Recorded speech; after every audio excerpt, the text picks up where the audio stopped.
If you've ever played Mario Kart 8, you've seen this menu. You've likely never spent much time here compared to others, like the Kart select. After all, you select your racing speed and move on.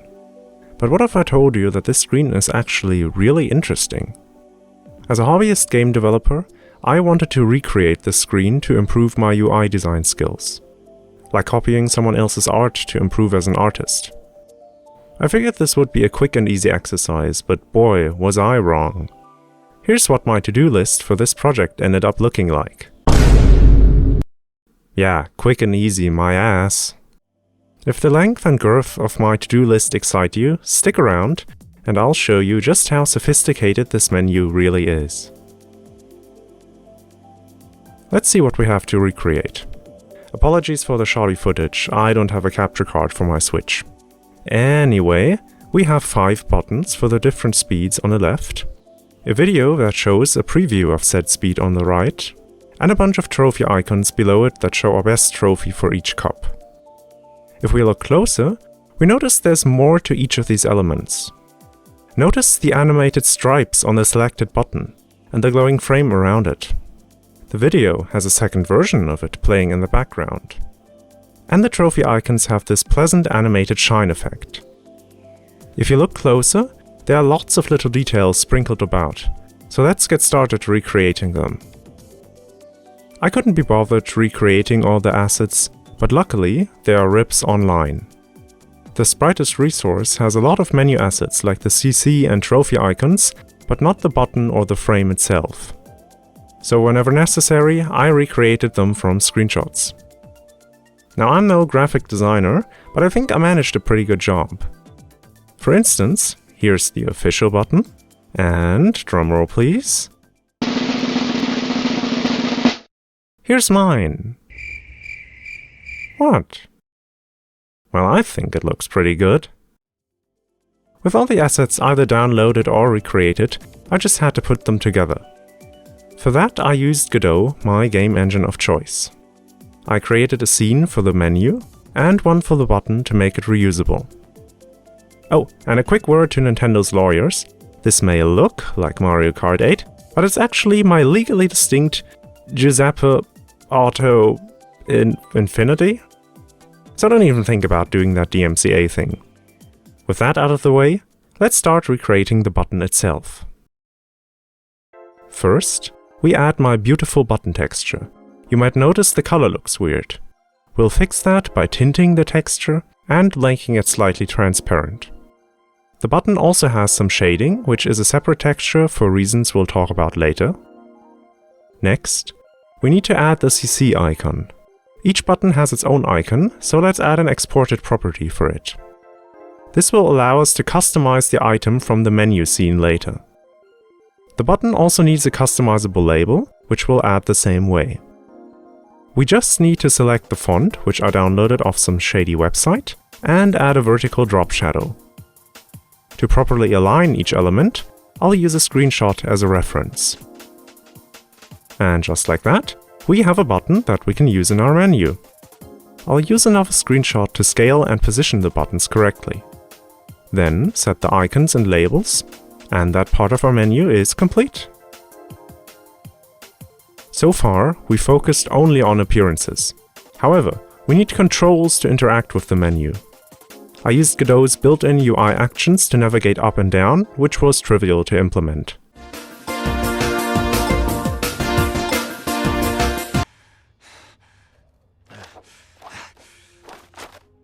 It's nothing!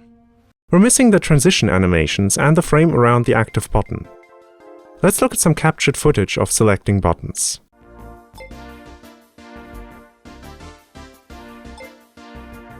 If we slow it down, we can see that the frame doesn't move instantly. The newly selected button also grows and changes color. Let's quickly add the frame. We have a basic graphic and an additional glow overlay with a simple pulse animation. We can use Godot's built-in animation player node to create a simple animation that fades the glow graphic in and out. To animate the frame moving, we're gonna script the animation with a tween. We just need to specify an end position and a delay.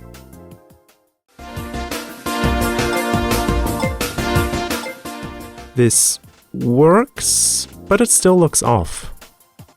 Let's look at the video again. If you mark the frame's position on each frame, you can see it doesn't move at a constant speed. Instead, it starts quickly and then slows down. The last points overlap, so let's space them out vertically. Let's also space them out horizontally for good measure. Now let's draw a line for each of these points. Oh look, a nice curve. We can find that same curve on Godot's tween cheat sheet. Each tween can have an easing and a transition type. Right now, we're using linear transitions, which look very boring. Using the expo transition type and the ease out easing gives us what we're looking for.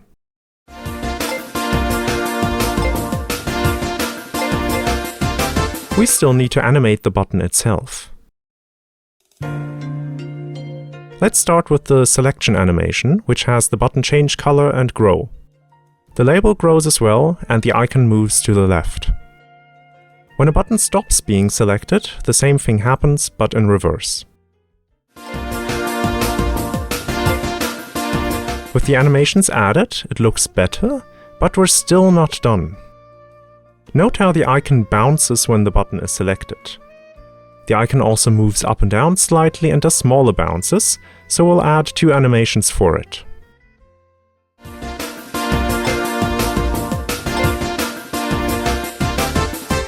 But we're still not done. Can you believe it? Recall earlier when I mentioned the animated stripes? Yeah, we're still missing those. Everything else so far has been pretty easy to recreate, but these stripes stumped me at first. If we look at a button elsewhere in the original game, you can see that the graphic increases in opacity to the right.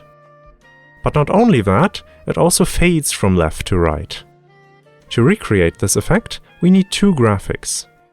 One for the stripes itself, and a mask texture, which will be animated and used to hide parts of the stripe texture. This is the texture I used to mask the stripes.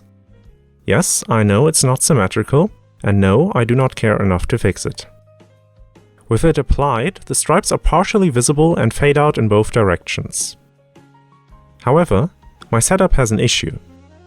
The mask needs to be a parent of the stripes, which means moving the mask also moves the stripes. This can be counteracted by moving the stripes at the exact same speed in the opposite direction. It's a bit of a hack, but it works. It's positioned above the button but below the shading, which is why I made that a separate texture. And with all of that, we're finally done with the buttons. Psych! No, we're not. Okay, the visuals are done, but the controls are not. When I hold up or down in the footage, the selection cycles through the buttons. There's a delay between each selection, with the first being longer than the rest. It's like when you're holding down a button in a text editor. At first there's a delay and then the character is spammed. So we need to check if a button is held down after the selection animation finishes, and then start a delay timer if it is. After the delay, we have to check if the button is still held down, and if it is, we can move the selection again. This works quite well and feels similar enough after tweaking the delays. And with that, we're finally done with the buttons.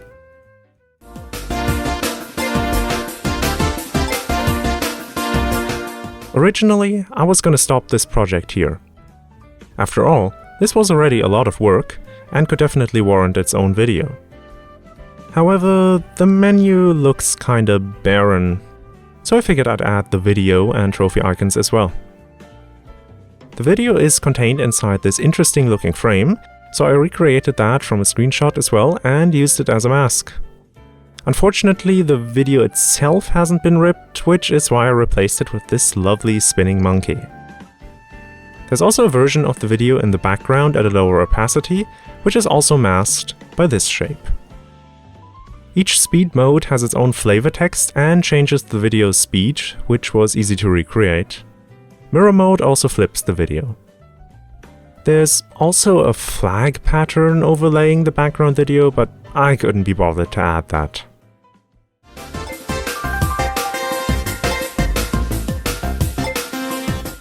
Lastly, we need to add the trophy icons. Those have been ripped luckily, so I didn't need to recreate them all from scratch. 12 of them are lined up in a row with stars underneath. For this setup, I created another reusable scene. Like with the buttons, I exported properties to change the trophy icon and its offset. After lining them all up with the reference, I wanted to recreate that fancy shine effect that I talked about at the start of the video. And that's where I hit my limit. I found a shine shader online that's pretty close to what I wanted with some tweaking. However, observe closely. See how the shine affects different parts of the icon at different points in time? While the shine travels across the icon, the borders are not lit up. At the start and end, however, the light only shows up at the borders instead. This gives the trophy a 3D-like effect and looks really cool. I could not recreate this effect, since I'm pretty terrible at shaders. I think it uses these normal textures. If you have any idea, please let me know in the comments.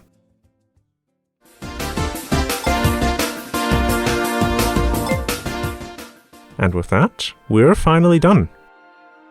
Wow, that was a lot of work. I've certainly come to appreciate this menu much more. Now imagine applying this level of detail to everything else. Really puts into perspective how much work goes into making a game. So if you take anything away from this at all, it's that despite the wonky state of AAA gaming, a lot of developers are working very hard. By any means, call out the issues, but don't call the developers lazy, because I assure you, most of them are not. Overall, this was a lot of fun to make, and I learned a ton. If possible, I would like to turn this into a series, so if you can think of anything I should recreate, let me know in the comments. Can be a menu, an effect, a mechanic, whatever. For now though, I'll take a much needed break by playing some Mario Kart. LenNerd, out.